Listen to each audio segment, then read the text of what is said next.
Die.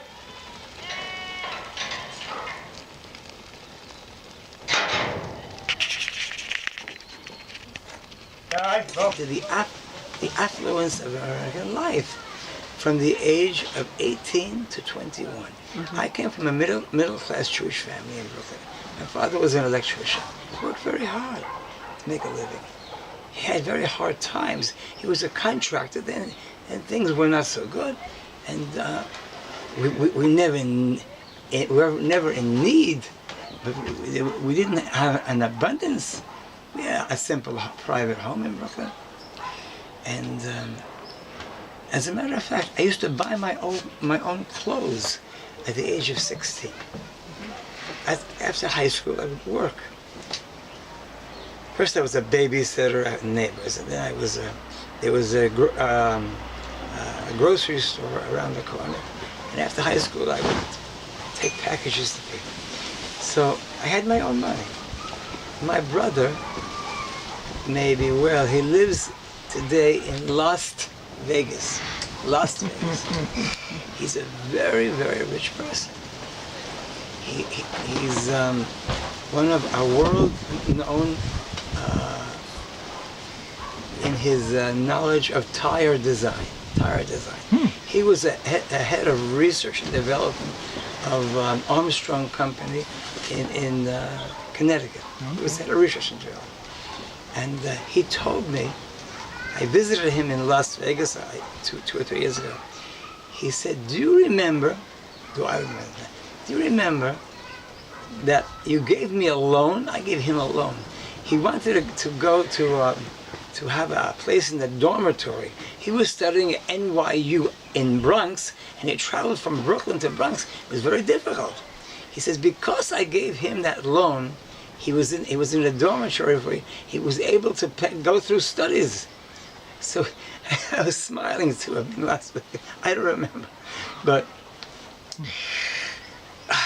I had a terrible, what's the word? Love of cars. Oh yeah. I was very good in high school. This is before mathematics, but I knew the specifications of every engine. Every engine. Wow. Not only American cars, also Mercedes-Benz.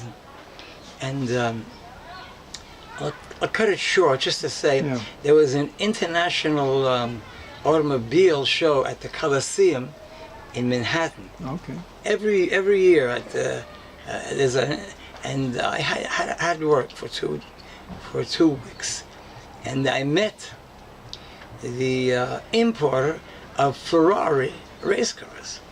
For me, it's race car, Ferrari. That was like a dream coming true. Yeah. And the people, they asked me to work with them, to go to Florida, and I drove a Ferrari. Two of us, a 12-cylinder Ferrari, which is something like a dream coming true, from New York to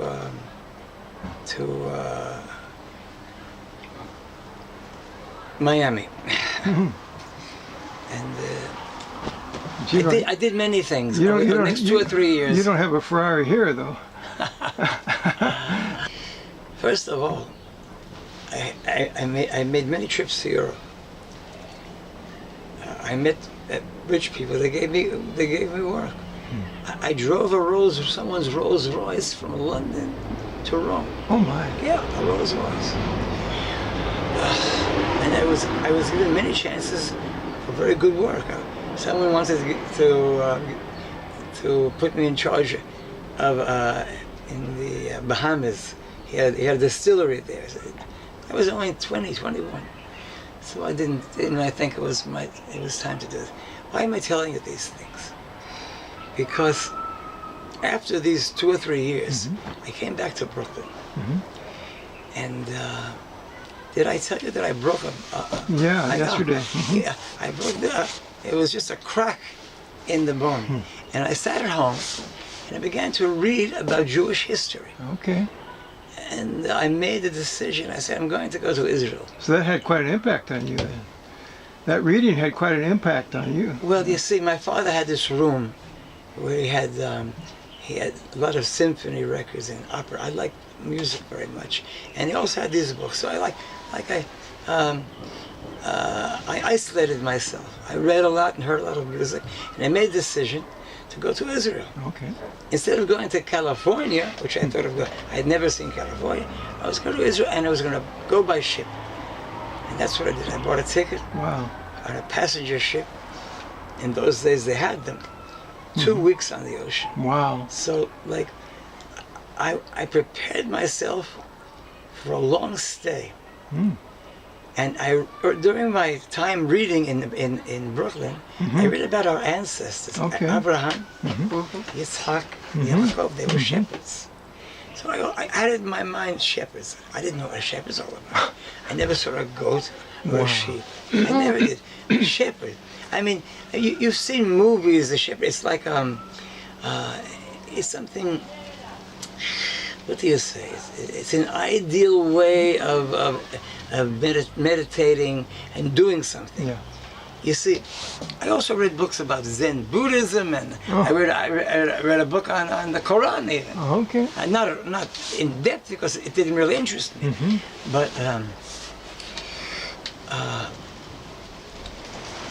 I went to Israel, and I didn't even get an immigration from the Jewish agency. I just went with my own money. Oh, wow. I didn't ask for that. Usually they pay you to come. I didn't get any. I did my own money. And then I decided to learn Hebrew at an ulpan. Yeah, yeah. Okay. There was an ulpan in Yerushalayim. Okay. Because I very quickly I began to feel that the holy language was not just another language. I learned a little French in Paris. I learned a little German in München. I had a German friend, not Jewish, and he wanted to invest in me, so he sent me to school in Germany to learn German. I was there a few months, just to say that I had a taste of other languages. When I began to study Hebrew, I felt it was something very special. Wow. And I cut myself off from English. Okay. I was very stubborn. Thank God, Baruch Hashem. Amen. Very stubborn. And I had a dictionary in my hand, English, Hebrew. I wore out 2 dictionaries within a month or 2. What's this word? I didn't. And Baruch Hashem, after 3 months, I was able to speak Hebrew. And I began at the university in Yerushalayim for 3 months. And I'm getting to an important point now. At that point, I met a very young rabbi from Yemen. Okay. From Yemen. Yeah. A very special person. Till this day, I have contact with him. Wow. That's more than 50 years ago. Yeah. His grandfather was the last chief rabbi in Yemen. Oh. He's a brilliant person. Wow. He's like a chief rabbi in a certain area in Bnei Brak. And he tells me in a half-joking way, he knows I'm with the flock so many years. He said, "What are you doing with the flock so many years? I want you to go out and people should be your flock." He makes a joke. I said, "Not for me. I'm in the flock." No, he really thinks that I have the ability, but in a way, I'm looking at myself now. Not a young man, and I'm going to do things now that I couldn't have done 20 or 30 years ago, because that's from Hashem. It's not just. Go ahead. Go ahead. Okay. So you see that rang because I had to drink. You needed to drink. It's exactly the way it should be. Not too hot, not too cold. Right. You see, when you're a shepherd, it's not like sitting cross-legged on a mountain like a yoga. Yeah. It's not. You're doing something. Right. You're busy. You're doing something. You have a true responsibility for those animals, right. And you have to think about spiritual things at the time you're worrying about those animals.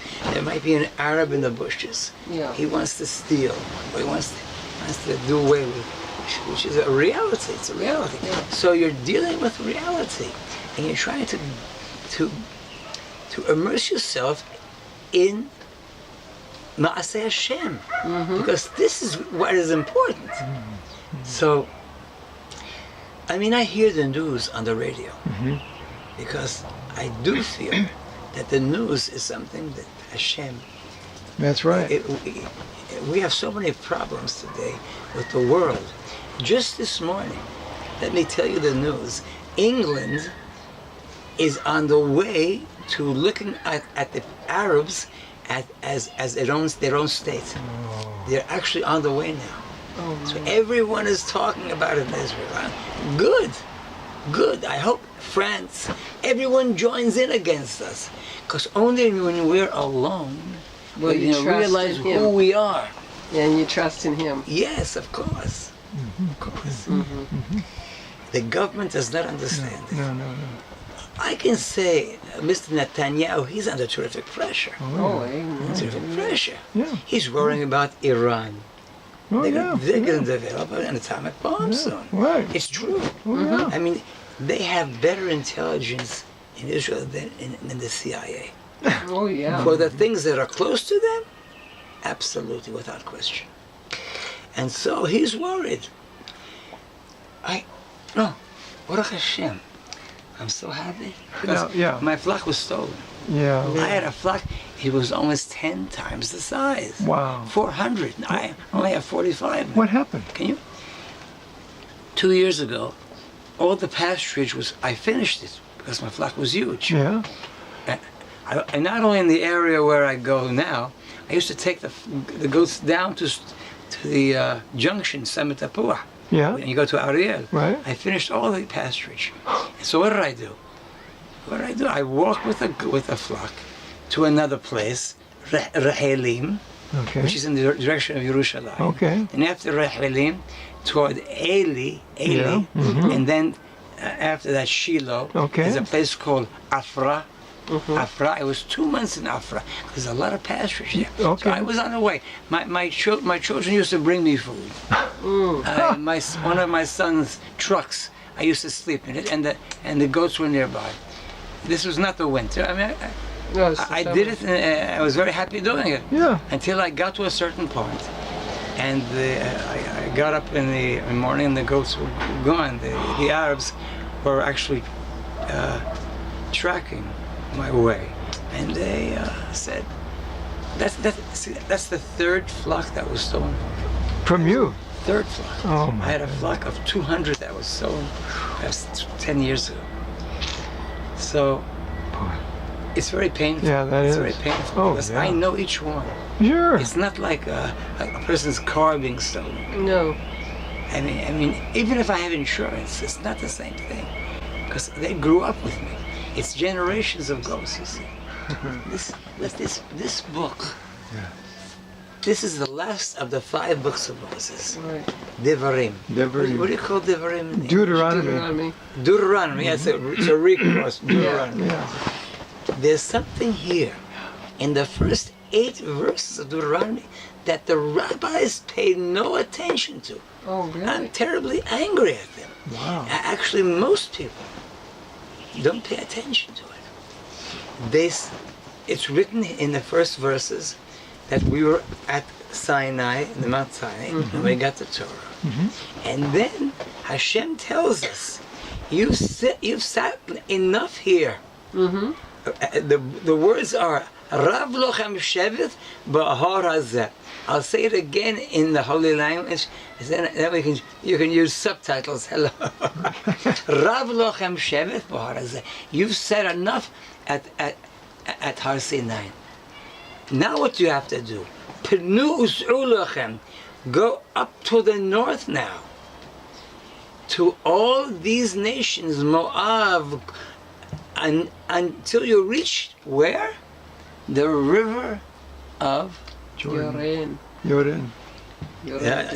Not Prat, the Euphrates. What do you say? That's right. He did say Euphrates. Euphrates. Right. I remember my English.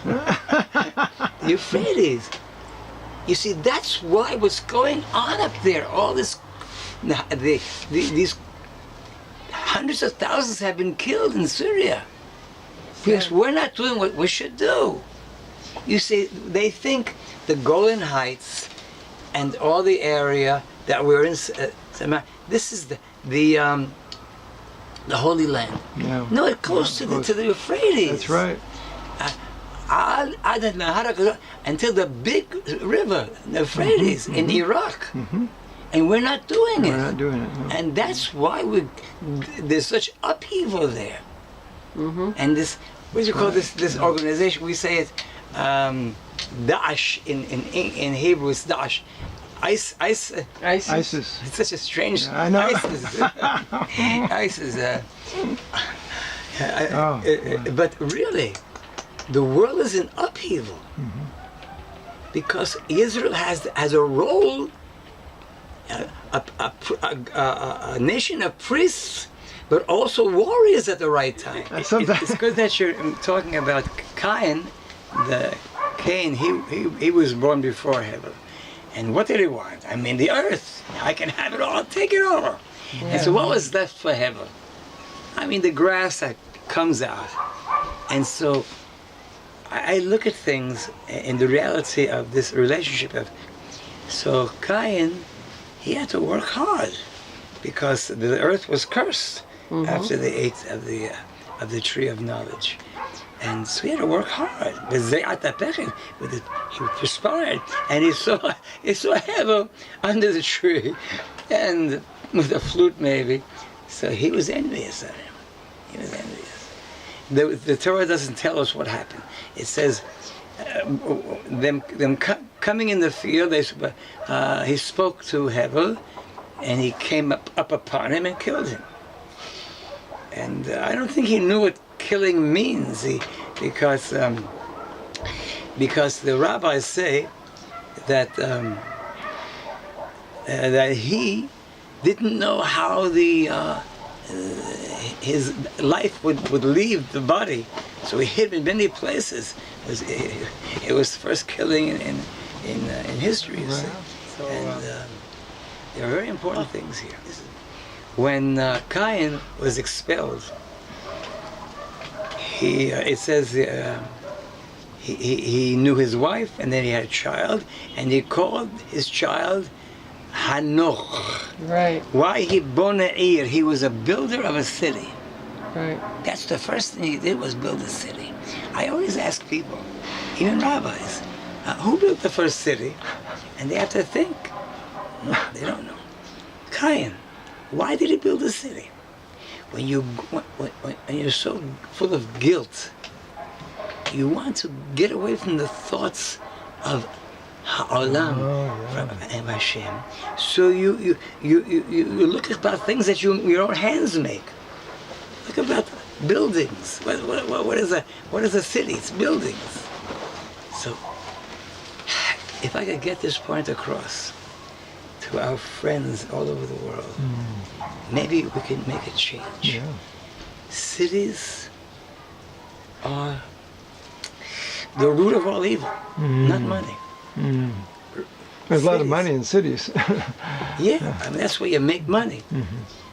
There was a song many years ago. Maybe you heard it. I heard it, so maybe you heard it also. How you gonna keep them down on the farm after they've... You remember that song? I changed the song. How you gonna keep them down in New York after they've seen the farm? People are gonna leave the farm, I hope. That's the only way people are gonna save themselves. And Tapuach is like a farm. Do you know the word earth, Adama, Adam?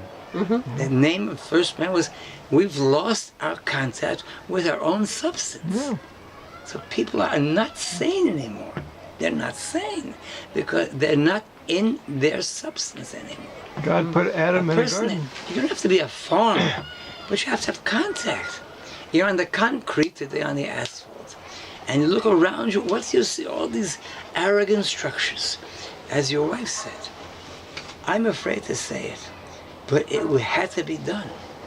I worked in Manhattan before I went to Israel. Sure. And I looked at those buildings, Trade Fair building. I could never go close to them. They were ugly. The epitome of arrogance. They say, I make myself. Those twins, not one, I used to go up in Empire State when I was a child. Yeah. Now we got 2. I've got 2. Wow. 2 is much more than 1. It's infinitely more than 1 when you can do it twice and you can do anything. The ground. That's right. Yeah. That's right. People ask me, how do I milk the goats? I say I have 2 machines. Hand power. It's the most satisfying way. If you have the time, you're under pressure. Yeah. And actually, the goat likes it that way. What it had. Our children are being given things that they shouldn't be given to eat. It's a proven fact that goat's milk is closest to mother's milk. Did you know this? No, I didn't know. He had 20, 30, 40 goats. And people that were sick would come to his ranch and they'd milk the goat and they'd drink it, as I do, you see, as I do. And because if you leave it in the refrigerator, it loses after a few hours. I raised my children, you see. My wife could only nurse for a few months, Okay. maybe half a year. And I mean, she'd be sleeping, and one of my children would wake up at night. I take the bottle and jump. This is in the Galilee where we live. Okay. And I'd milk the goat in the middle of the night, give it my children, 11 children. Oh. One of my daughters was young. And they grew up on it, my children. Wow. Warm from the goat. Well, he writes about this. He thinks a person, well, Goat magic when I'm milk. hungry, and I grab a goat in the field, and I have something I can milk into, and he thinks a person can live from goat's milk.